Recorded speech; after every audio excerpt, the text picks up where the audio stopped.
Awesome. Catherine? Well, I just really trust the medicine, and I trust that the right thing's going to happen. And sometimes that's not what the client wants, or sometimes that's a painful experience, or sometimes they're led in directions. I always remember this one guy who was very adamant he was not going to have a spiritual experience. He didn't believe in that. And he's like, fine, he wanted to try it. He'd read Michael Pollan's book. He's just wants to try it, and but he's not a spiritual person that can have. So of course, you know the punchline here. He's like now the most spiritual person you can even imagine. His whole life is devoted to spirituality, just from this one psilocybin experience. So be careful.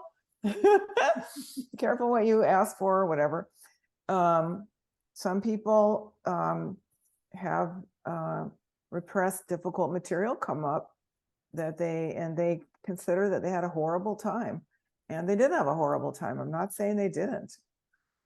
But over time of integration and working that through, they usually come to the point where they understand that that was necessary to their growth. I don't want to make it sound like it's always a surprise like that. For the majority of people, it's gentler and reveals itself more gently, but not always. So I always tell everyone, always warn everyone, bad trips are rare, but it's not, we cannot guarantee that's not going to happen to you. And, you know, some people, this is one of my issues I get on the soapbox about, is some people say there's no such thing as a bad trip. Well, there is such a thing as a bad trip. And there is such a thing as people being shattered. Psych wards, you know, I worked on inpatient psych wards, and there are people in there who are shattered from taking psychedelic substances. So it's not a big risk, but it is a risk. And that's again why all of us have talked about some pre-screening, because some people shouldn't be doing it. But it's like the reality of bad trips is there. So we want to warn people about that and help them integrate it afterwards. But